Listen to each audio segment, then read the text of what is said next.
blood tastes like old pennies and regret. Clara swallowed a mouthful of it, pressing her cheek against the wet asphalt. Rain washed the grime into her fresh cuts, stinging with a bright, sharp heat. Above her, Ricky raised his heavy boot again. She closed her eyes, curling tighter, waiting for the inevitable crack of her ribs. Instead, a heavy silence dropped over the alley. A smooth engine purred, a door slammed, and a voice, entirely devoid of pity, cut through the dark. "Bring her to me." The alley behind Coda always smelled of rotting citrus and stale beer. Tonight, the driving rain brought out the undertone of motor oil and raw sewage.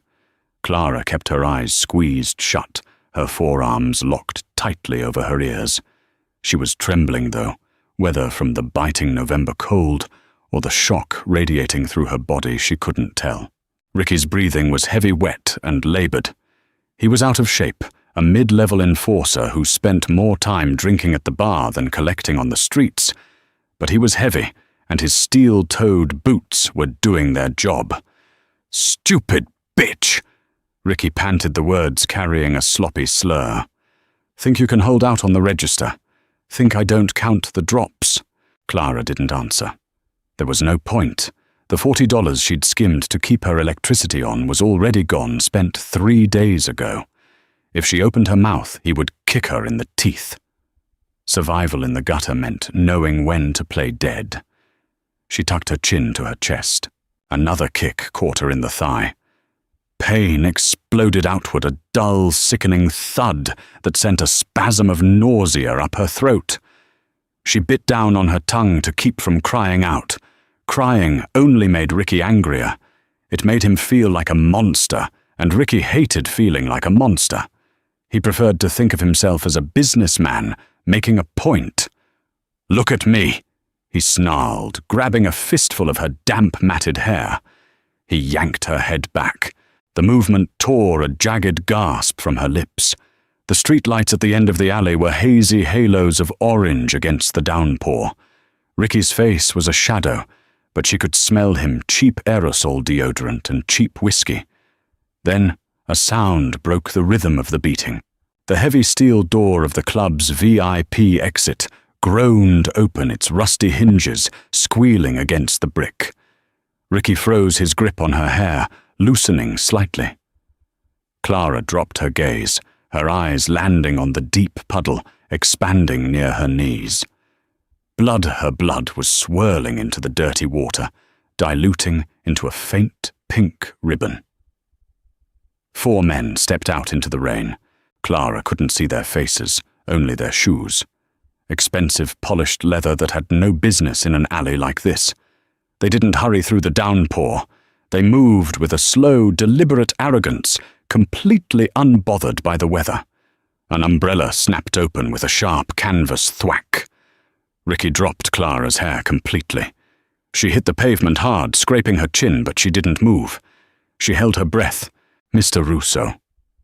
Ricky stammered, the whiskey-fueled bravado draining out of his voice in an instant. It was replaced by a thin, reedy panic. I didn't know you were using the back." The man under the umbrella didn't respond. He paused. The silence stretched thick and suffocating, broken only by the relentless drumming of rain on the metal dumpsters.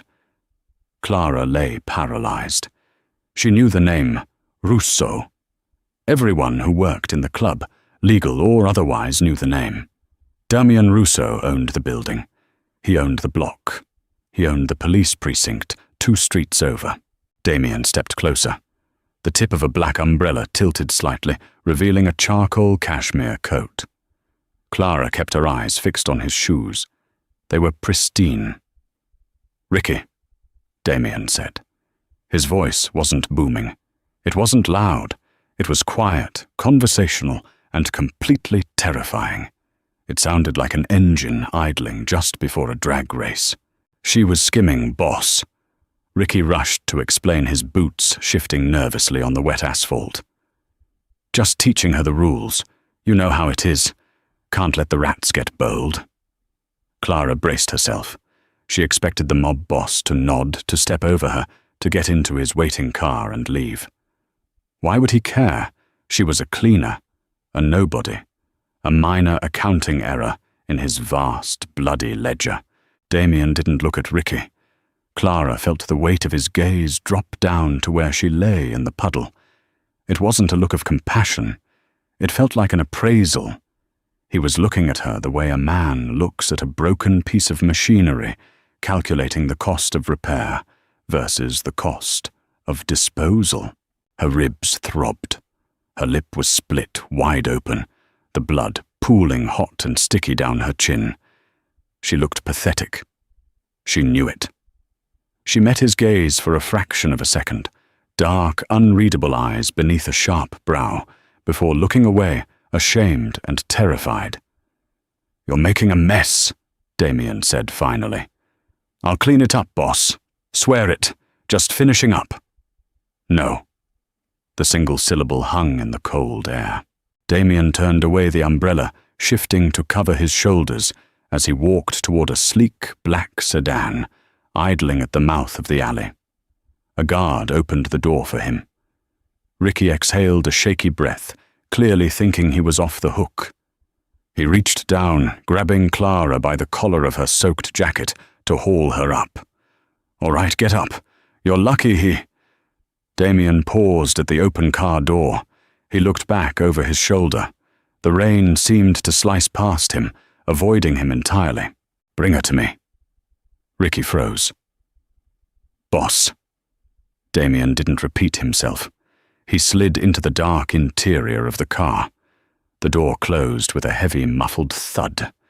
The guard who had been holding the umbrella, a man with a thick neck and a flattened nose, stepped forward. He shoved Ricky backward with an open palm. It wasn't a punch, just a push, but Ricky hit the brick wall hard, gasping for air. "Back off," the guard muttered. Before Clara could comprehend what was happening, large, calloused hands grabbed her under the arms. She shrieked, the sound tearing out of her bruised throat as her ribs screamed in protest. She tried to thrash a weak, pathetic flailing of her arms. "Stop moving or I'll drop you," the guard grunted, hauling her to her feet. Her legs wouldn't hold her weight. The world spun in sickening circles of yellow streetlight and black shadows. She was practically dragged across the asphalt, her toes scraping the ground. Panic, sharp and blinding, finally overrode the pain. Ricky was bad. But Russo's men, people dragged into Russo's cars, didn't come back. They ended up in the river. They ended up in landfills. "Please," she choked out the word, bubbling through the blood in her mouth. "Please, I didn't see anything. I won't say anything." The guard ignored her. He pulled open the rear door of an SUV, parked right behind Damien's sedan, and shoved her inside. She tumbled onto the floorboards, a tangled heap of wet clothes, bruised limbs, and sheer terror. The door slammed shut, sealing her in. The contrast was violently jarring. A moment ago, Clara was drowning in freezing rain, the air thick with garbage and exhaust. Now the atmosphere was perfectly climate-controlled. Warm, dry air blasted from invisible vents, carrying the scent of expensive pine and newly treated leather. It was too quiet. The thick doors and tinted glass muted the storm outside to a distant, gentle hum. She remained curled on the floorboards, too afraid to move. The carpet beneath her cheek was softer than the mattress in her apartment. She was dripping dirty rainwater blood and alleyway grime all over it. The SUV shifted into gear, the tires hissing against the wet pavement. "Get off the floor," the voice came from the seat above her. Not the guard who had thrown her in. It was a different man, older with silver hair at his temples. He was watching her in the rearview mirror from the front passenger seat. Clara swallowed hard, tasting copper. Slowly, agonizingly, she pushed herself up. Every muscle in her back seized, protesting the movement. She dragged herself onto the back seat, her wet clothes squelching against the pristine, cream-colored leather. She felt a sharp pang of absurd guilt. She was ruining a car that cost more than her life was worth. She huddled into the corner, pressing herself against the door, wishing she could phase through the glass. She hugged her knees to her chest, shivering so violently her teeth clicked together. "Don't bleed on the seats if you can help it," the older man said, entirely matter of fact. He didn't sound angry, just weary. He tossed a folded white handkerchief over the center console. It landed on the seat next to her. Clara stared at it. It was thick cotton, blindingly white. Her hands were shaking too much to grab it cleanly. She fumbled, picking it up and pressing it awkwardly to her split lip. The fabric soaked up the blood, instantly turning a bright, angry red. Outside, the neon lights of the city blurred past. They were moving fast, leaving the club district behind. Where were they taking her? The docks, a warehouse. She looked at the back of the driver's head. Thick neck, closely shaved hair.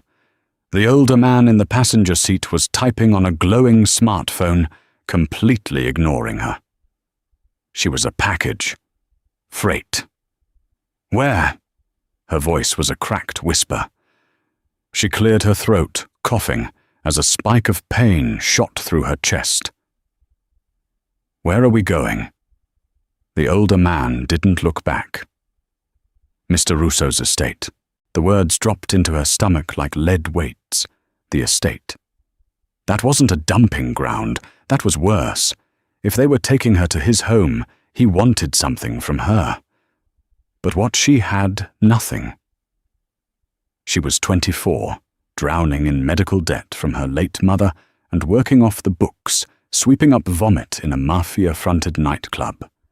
She owned 3 pairs of jeans and a dying houseplant. "I don't have any money," Clara blurted out, the panic rising in her chest again. "The $40. I took it, I admit it. But I can work it off. I can work double shifts. I'll scrub the floors with a toothbrush. Please." The older man sighed, finally turning around to look at her. His eyes were pale blue and remarkably cold. "Quiet," he said softly. It wasn't a threat, but it carried the weight of one. Clara clamped her mouth shut, pressing the bloody handkerchief harder against her lips. She forced herself to take shallow, even breaths. In, out.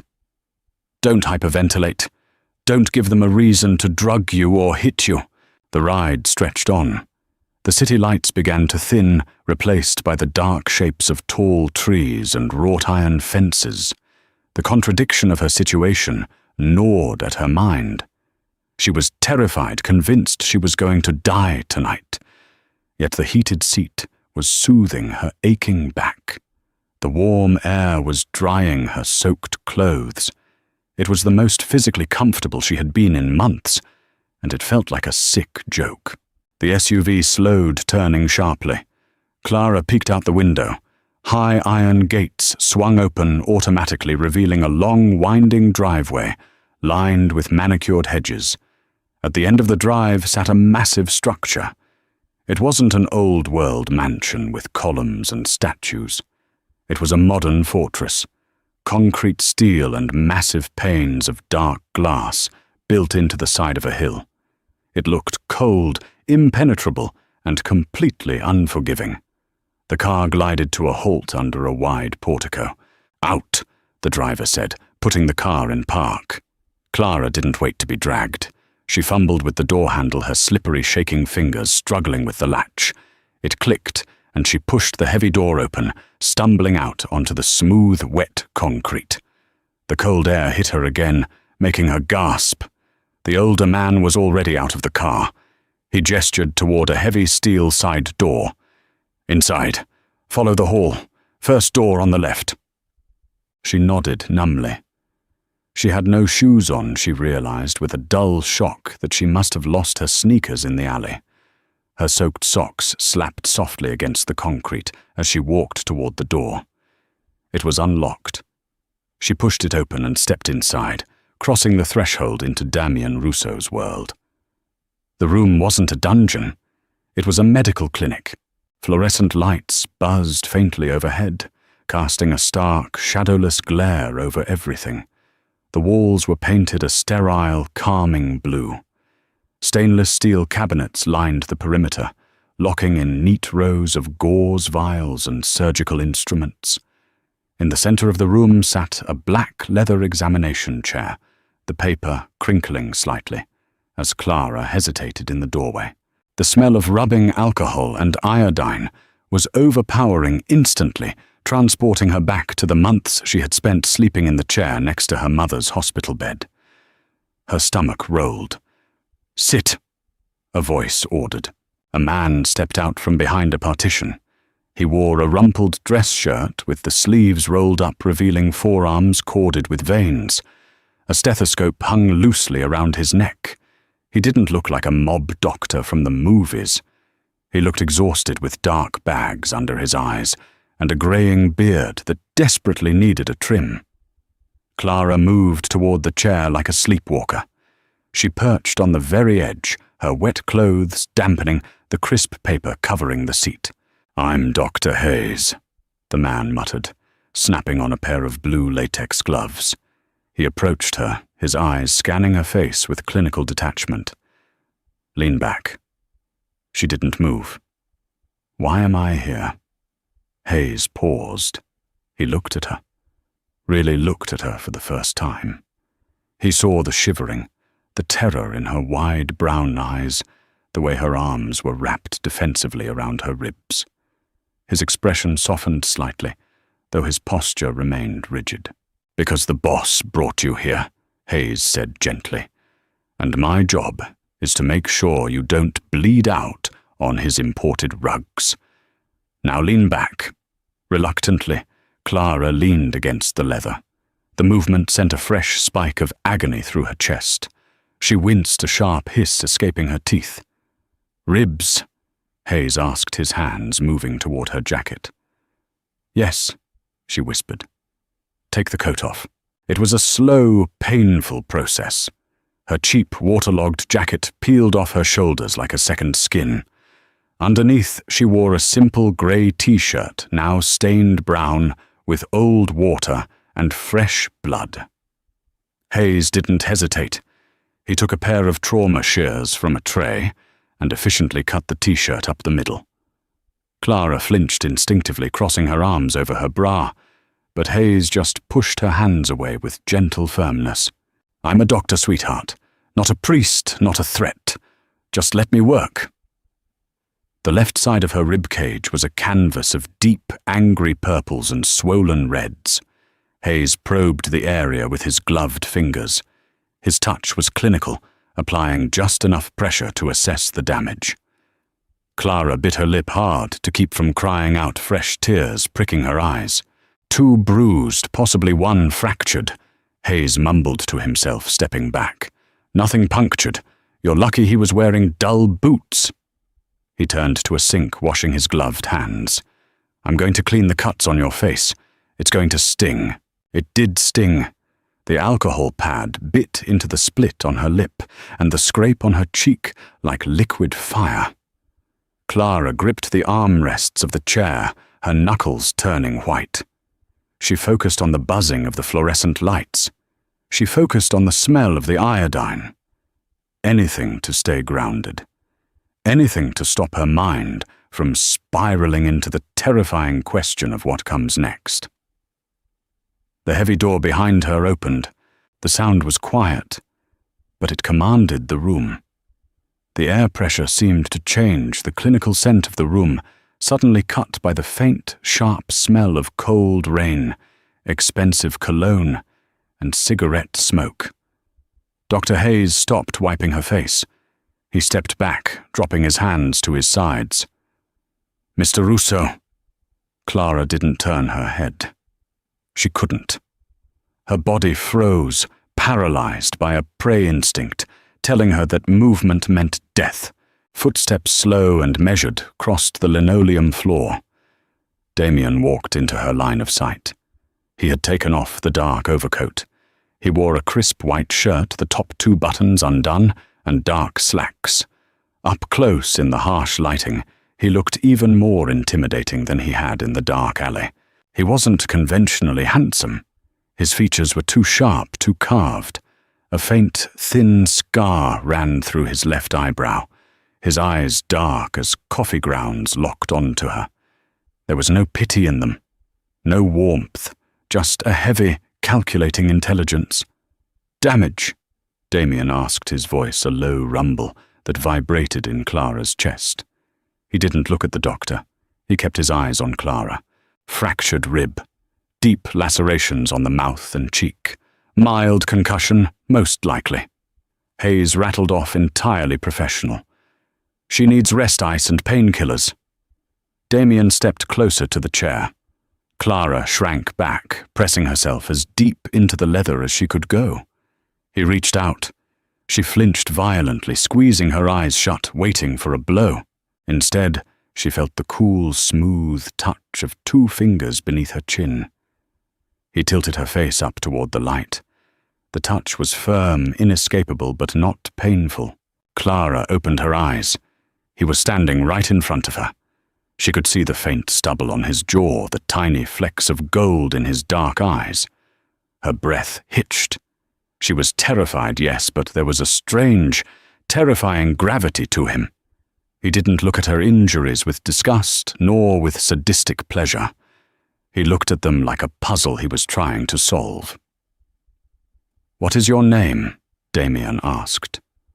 "Clara," she breathed out. "Why was Ricky kicking you, Clara?" It wasn't a sympathetic question. It was an interrogation. I owed him." "How much?" $40. She felt ridiculous saying it. $40. A rounding error for the man standing in front of her. But it was the reason her ribs were broken. Damien's thumb brushed the edge of her uninjured cheek. The contrast of his warm, clean skin against her freezing, dirty face made a shudder run through her. $40, Damien repeated. The words tasted flat in his mouth. He was risking the heat of a dead body behind my club for $40. Clara didn't know how to answer that. She stayed perfectly still, terrified that if she moved, his fingers would snap her neck.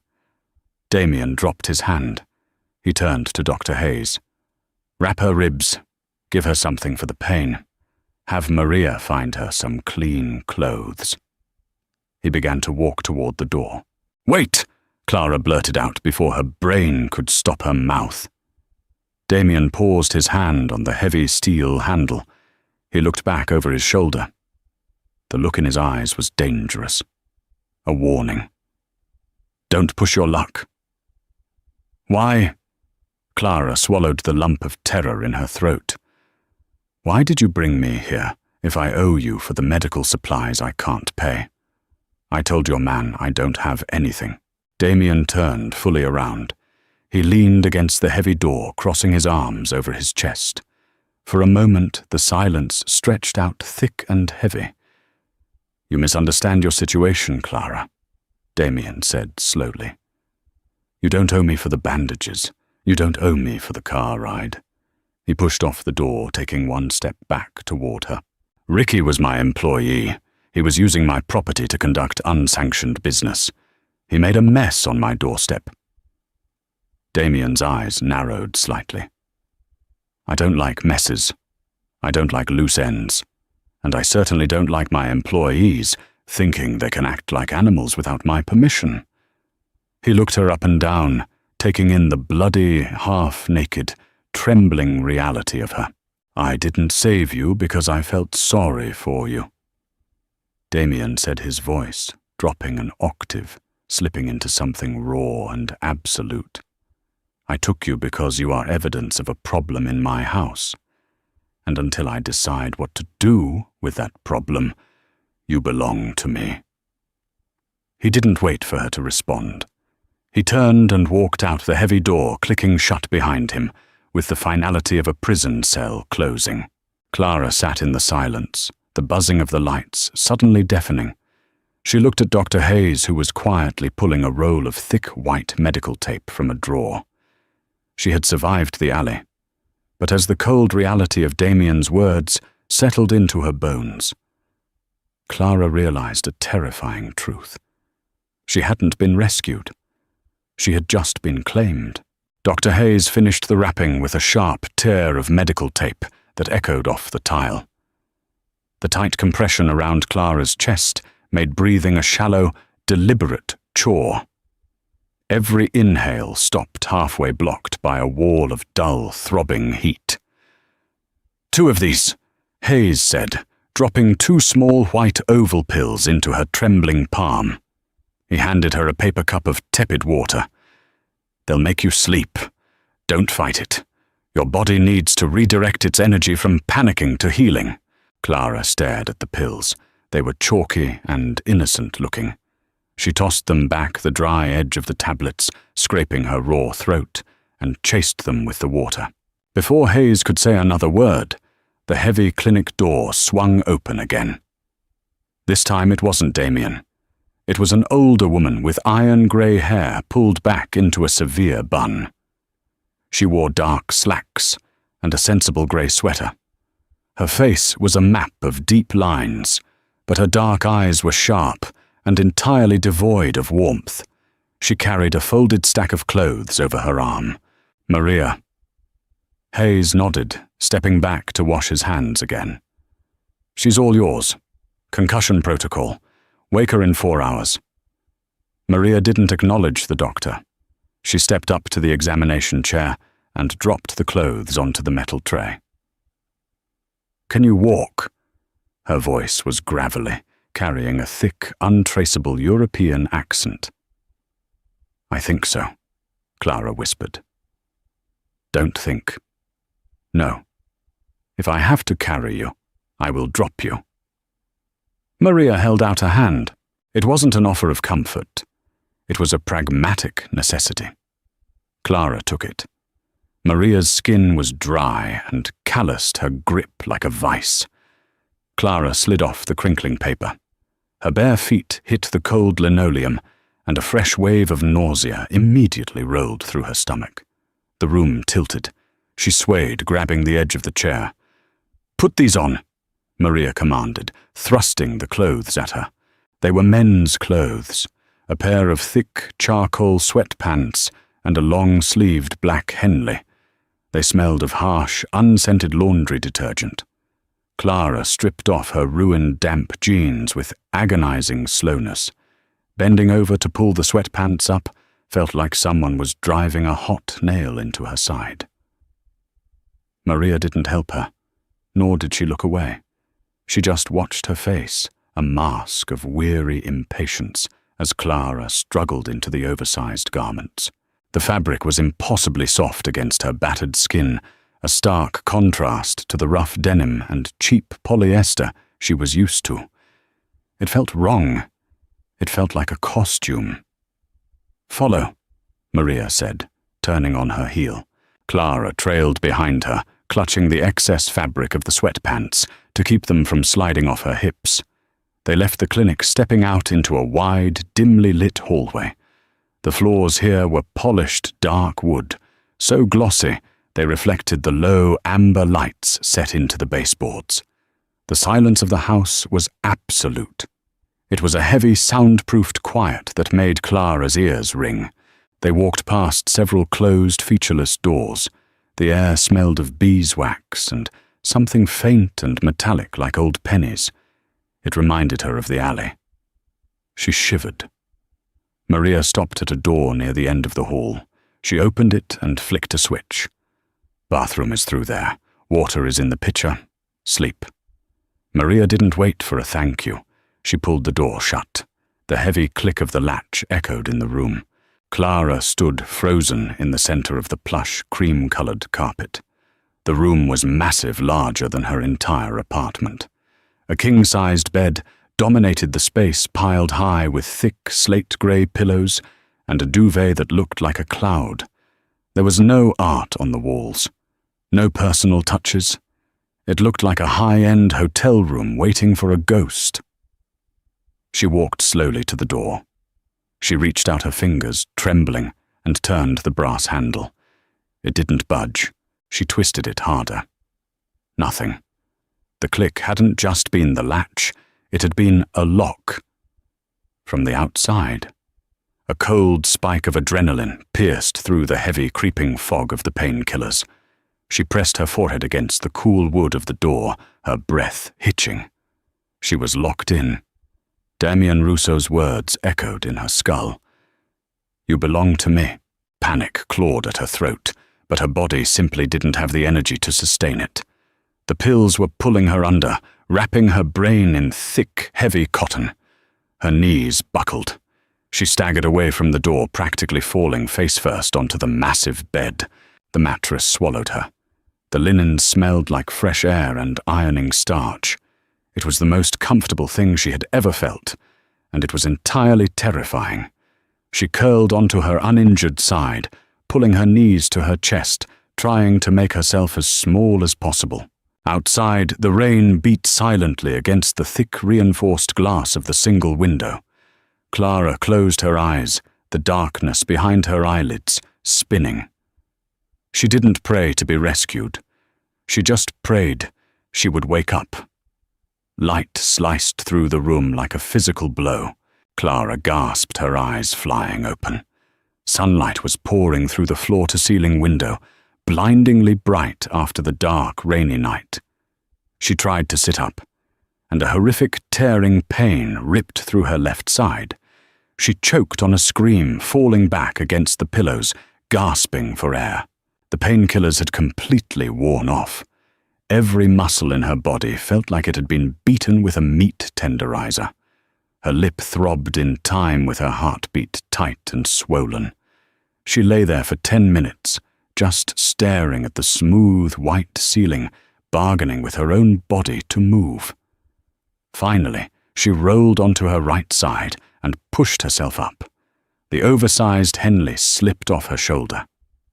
She dragged her feet to the edge of the bed. Her bare toes sank into the carpet. A quiet click broke the silence. Clara flinched, her eyes darting to the door. The handle turned. It was unlocked. She held her breath, waiting for someone to walk in. Nobody did. The door just sat there, slightly ajar, an invitation or a trap. Her bladder was aching, forcing her to move. She limped to the bathroom, an expanse of dark slate tile and glass, and splashed cold water on her face. The woman staring back at her in the mirror looked like a corpse. Her left cheek was a mottled canvas of purple and yellow. A white bandage was taped over her split lip. Her brown eyes were sunken, circled by deep, bruised shadows. She dried her face with a towel thicker than her winter coat. She had to get out of this room. She had to figure out where the exits were. Clara pushed the bedroom door open and stepped into the hallway. The house was different in the daylight. The dark wood floors gleamed. The silence wasn't as heavy. It was broken by the faint, distant hum of a central HVAC system and the subtle clinking of porcelain. She followed the sound, keeping her back pressed to the wall, her bare feet silent. The hallway opened into a massive open-concept living space. Walls of glass looked out over a sprawling manicured lawn that ended at a line of dense, dark trees. The sky was a brittle, cloudless blue. To her right was a kitchen straight out of a magazine. Acres of black marble countertops, stainless steel appliances, and sleek, minimalist cabinetry. Sitting at the large island in the center was Damien. He was wearing a dark grey suit, perfectly tailored, though he hadn't put on the jacket or tie yet. His shirt sleeves were rolled up to his forearms. He held a bone-white coffee cup in one hand and was scrolling through a tablet with the other. Clara froze.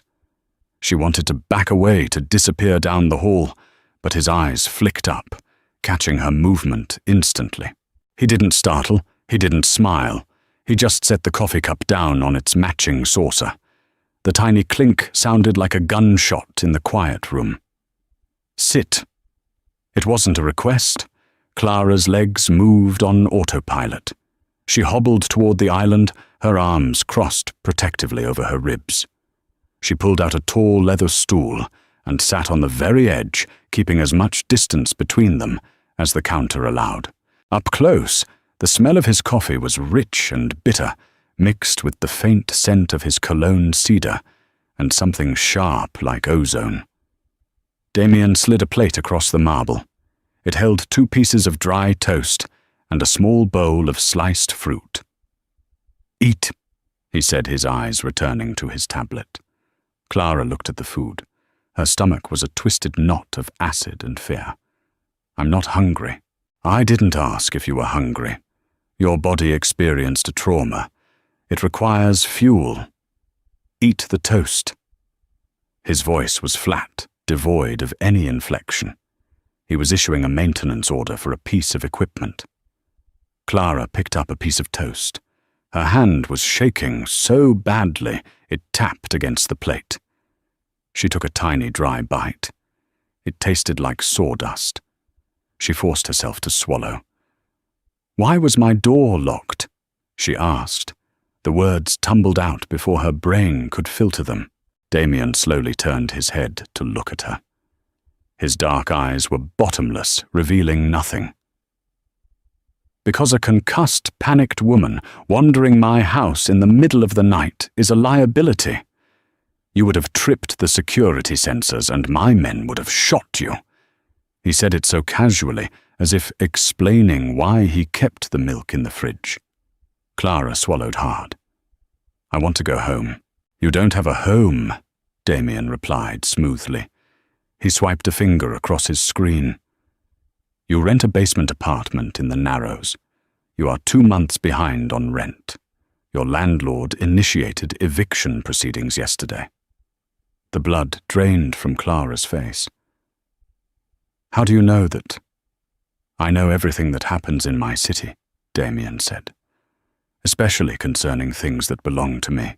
I don't belong to you," she whispered, her voice trembling with a sudden desperate flare of defiance.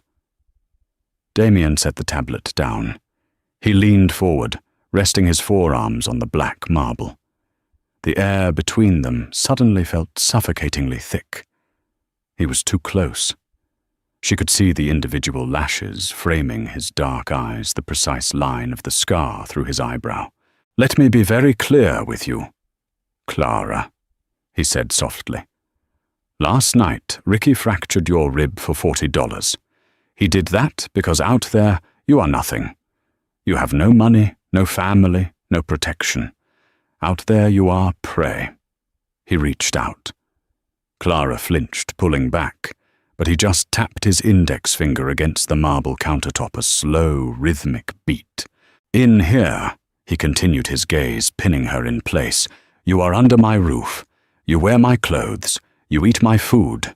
You are breathing my air. Ricky's mistake was treating something of mine with disrespect. He will learn from that mistake today. But do not confuse my claiming you with charity.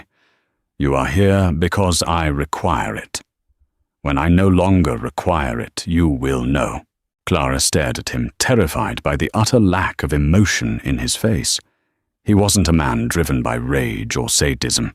He was driven by absolute, unyielding control. "What do you want from me?" she choked out. Damien picked up his coffee cup. He took a slow sip, his eyes never leaving hers. "For now," he said, "I want you to finish your toast." The morning dragged into a strange, agonizing purgatory. Clara wasn't locked in the bedroom again, but she quickly learned she was a prisoner all the same. The house was massive, but silent men in dark suits stood at the end of every major corridor.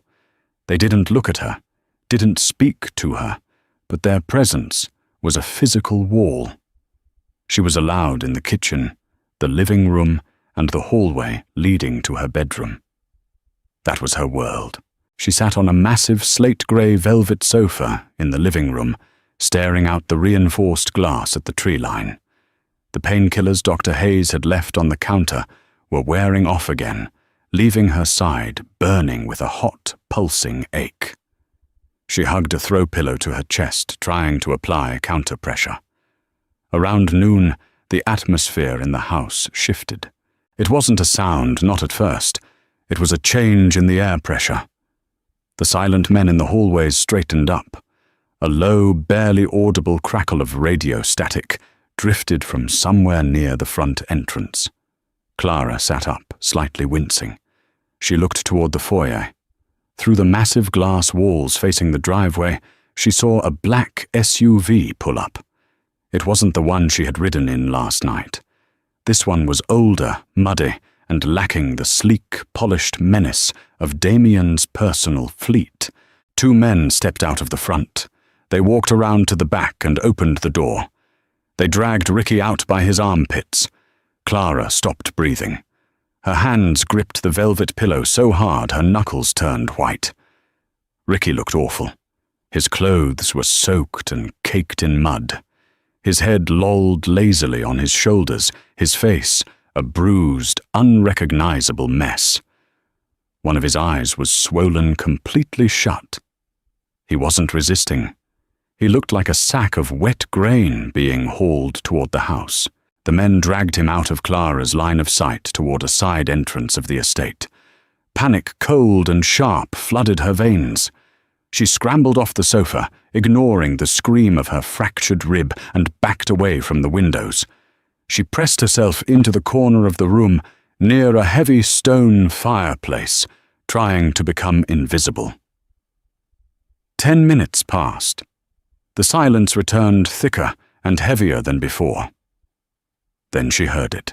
The house was soundproofed against the outside world, but not against itself. From somewhere deep beneath her feet, muffled by layers of concrete and wood, came a sound that made Clara's blood run cold.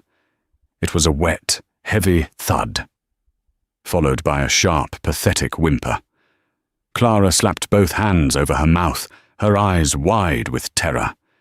She sank down to the floor, pulling her knees to her chest. Another thud. A muffled shout. It wasn't like the movies. There were no dramatic speeches, no cinematic music. It was just the ugly, brutal sound of flesh, hitting flesh, echoing faintly through the floorboards. It sounded like work, methodical, unhurried violence.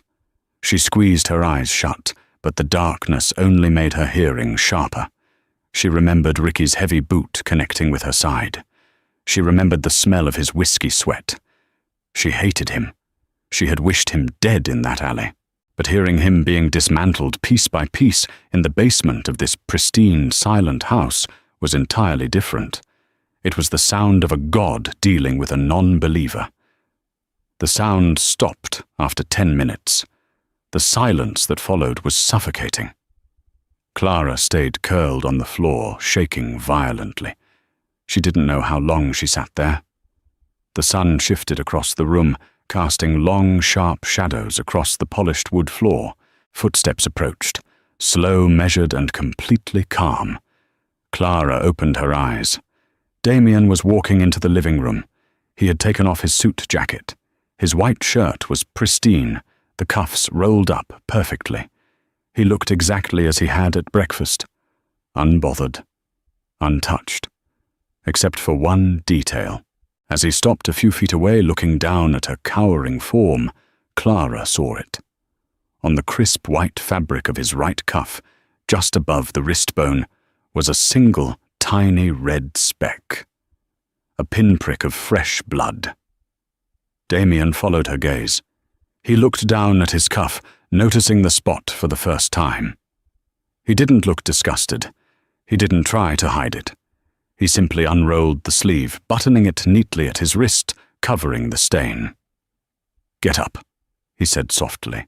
Clara's legs felt like jelly, but the absolute authority in his voice pulled her to her feet.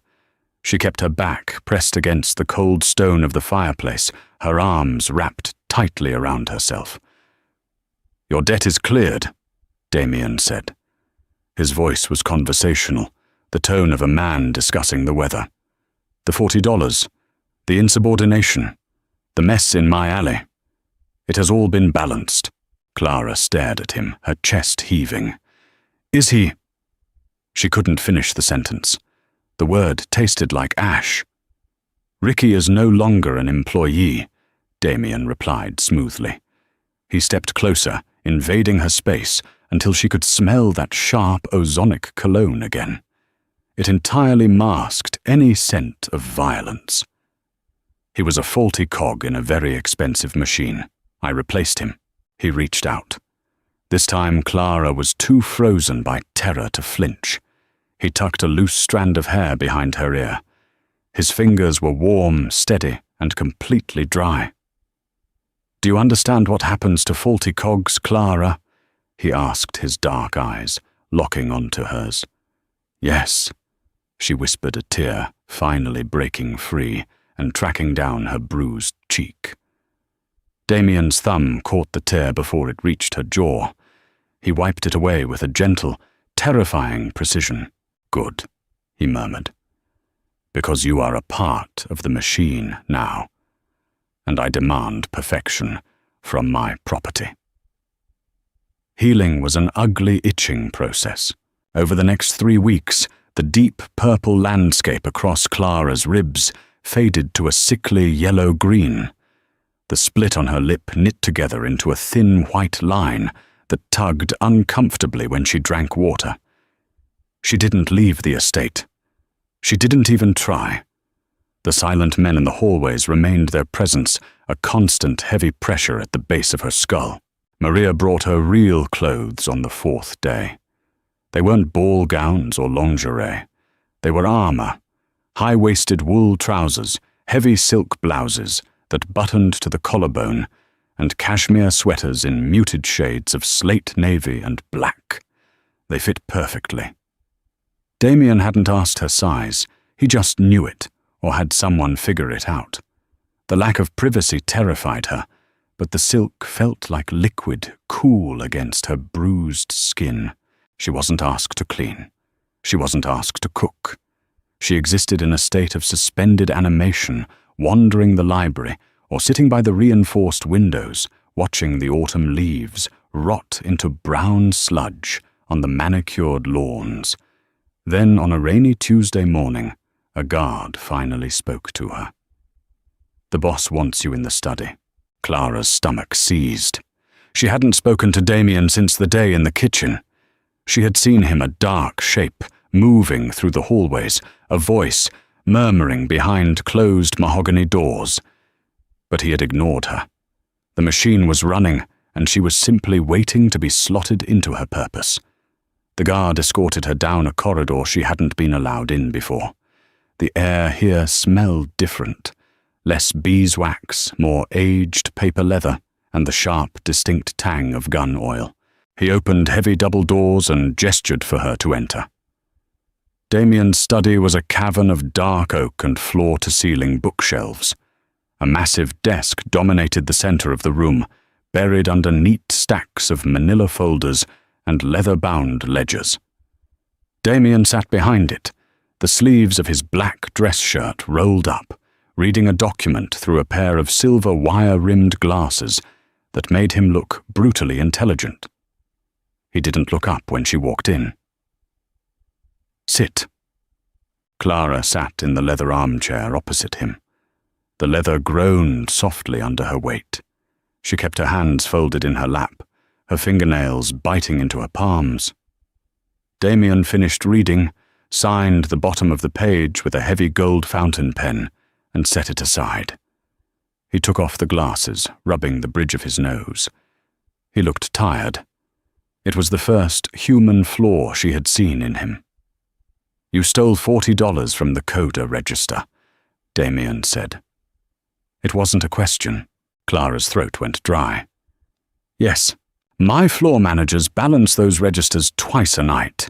They cross-reference the till with the digital pour spouts on the liquor bottles. If a bartender overpours by a quarter ounce, the system flags it." Damien leaned back, resting his elbows on the armrests. He steepled his fingers, staring at her. "So tell me, Clara, how did a cleaner with no high school diploma bypass a $30,000 point-of-sale security system to skim $40 without tripping a single automated alert?" Clara swallowed hard. He wasn't accusing her. He was genuinely curious. "I didn't hack the system," she said, her voice small in the massive room. I just watched. Explain. The system tracks volume, she muttered, looking down at her hands. But it doesn't track inventory flow in real time until the end of the shift. The manager, Marcus, he takes a smoke break every night at 1:15 a.m. during the rush. The bartenders are moving too fast to ring up every single cash transaction immediately. They leave piles of cash next to the register to sort when the rush dies down. She chanced a glance up at him. Damien was perfectly still listening. I didn't take it from the register, Clara admitted. I took it from the temporary pile. And then when I was mopping behind the bar, I bumped the digital pour spout on the well whiskey, just enough to uncalibrate the sensor. It registered empty a few shots early. The volume matched the missing cash. It just looked like a busy night with sloppy pours. Silence stretched across the desk. The only sound was the rain lashing against the glass. Damien slowly picked up a thick, leather-bound book from his desk and slid it across the polished oak. It stopped inches from Clara's hands. "Open it," he ordered. She hesitated, then reached out.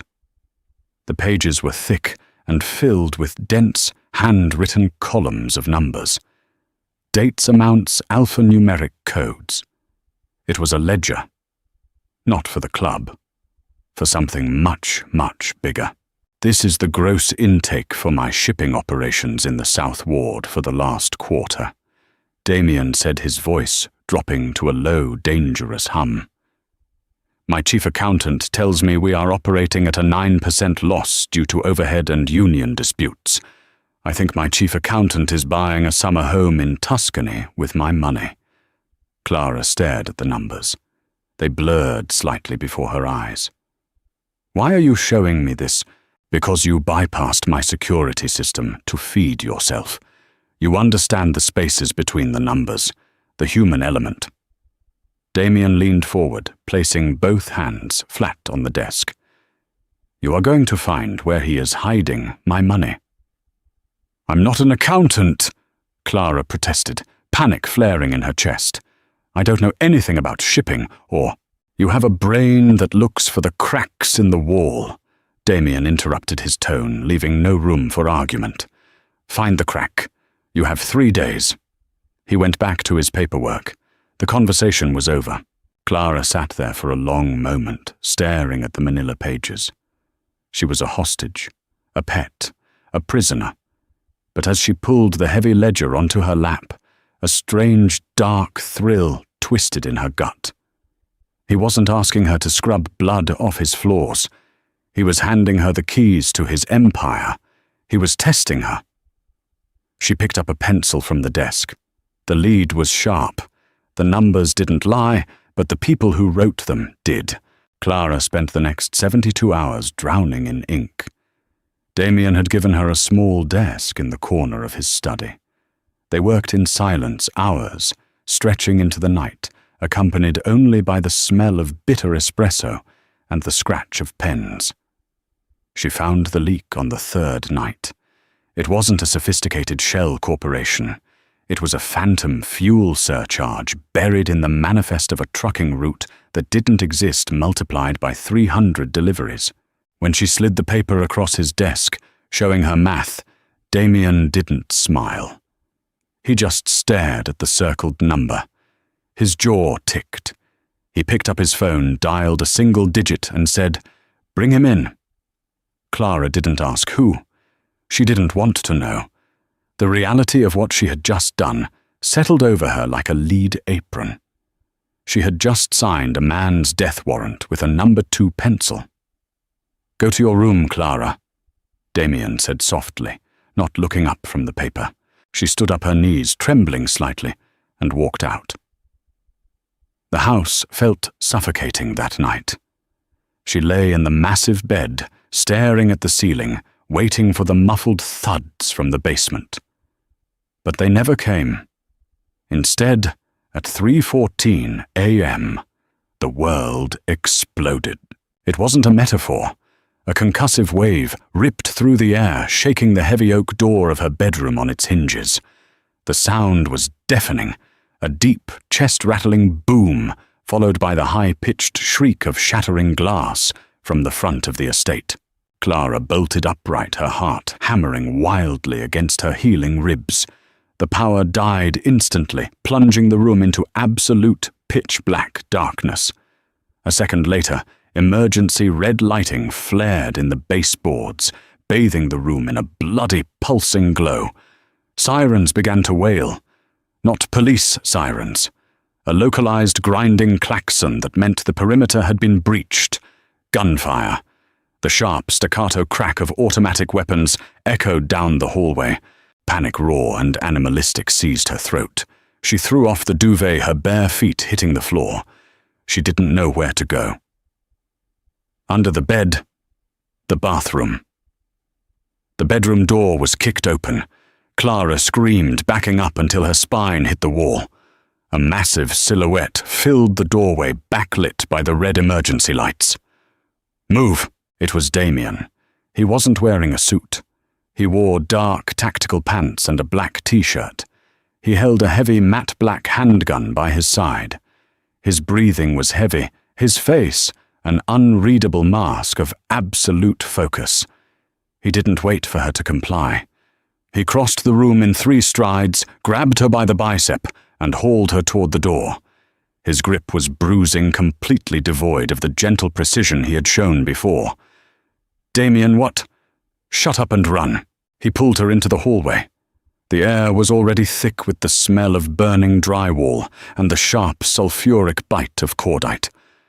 Dust rained down from the ceiling.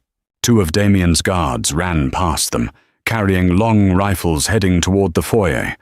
One of them didn't make it. The massive glass window overlooking the lawn shattered, inward raining shrapnel.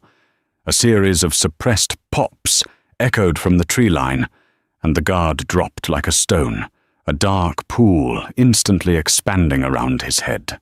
Clara choked on a sob, her legs failing. Damien swore violently, a harsh, guttural sound. He wrapped his arm around her waist, practically carrying her, as he broke into a sprint, away from the windows, deeper into the bowels of the house. They reached the end of the corridor, a solid steel door flush with the wall. Damien slammed his palm against a biometric scanner. A heavy mechanical thunk echoed, and he shoved her inside, throwing his weight against the door to seal it shut behind them. The silence in the panic room was absolute. It was a jarring, violent contrast to the chaos outside. The room was small, concrete, and brightly lit by a battery-powered overhead LED. Racks of weapons lined one wall, medical supplies lined the other. The air was stale, smelling of metallic dust and filtered oxygen. Clara collapsed against the concrete wall, sliding down until she hit the floor.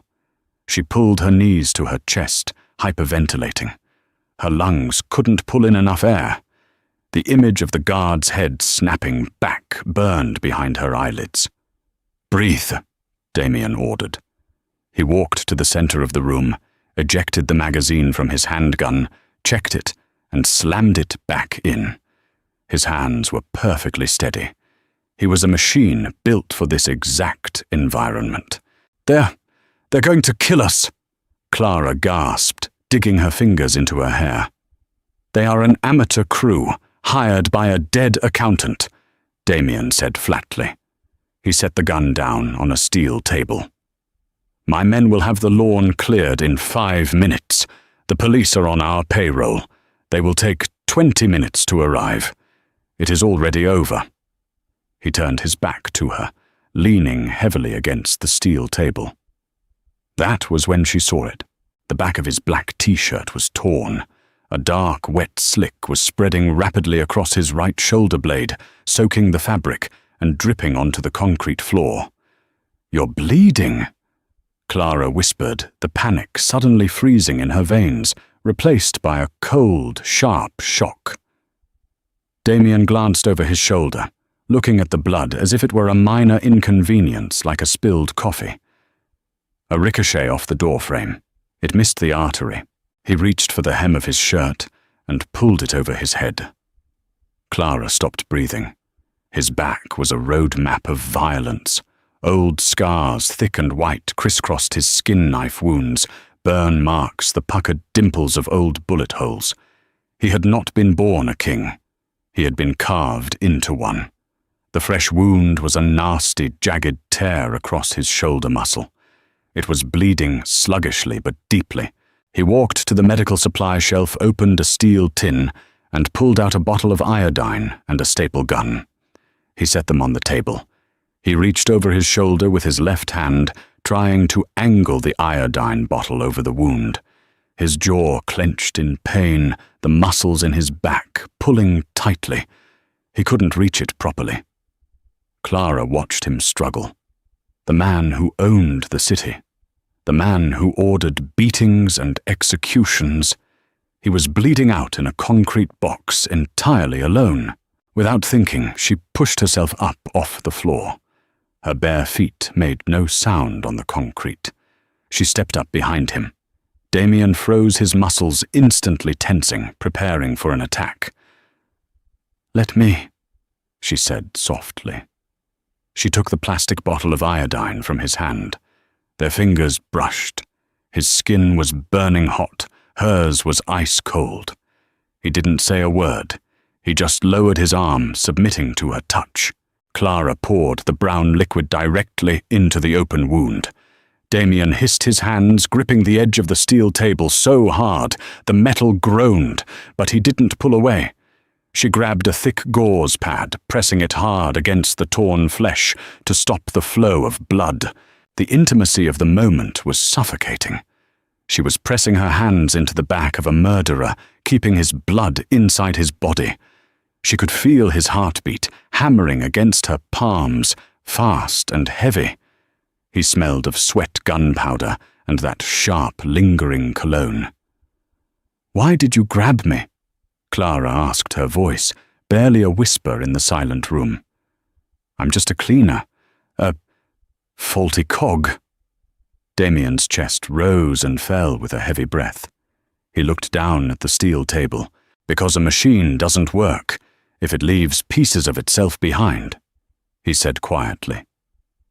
It was a lie. A cold, pragmatic lie to cover up the fact that when the glass shattered, his first instinct hadn't been to grab his ledgers or his money or his guns. He had run to her room. Clara picked up the medical stapler. She pressed the cold metal against the edge of the wound. "This is going to hurt," she warned him. "Do it." She squeezed the trigger. The heavy metal staple bit into his skin with a wet crunch. He didn't flinch. She squeezed it again and again, pulling the ragged edges of his flesh together, stitching the monster back up.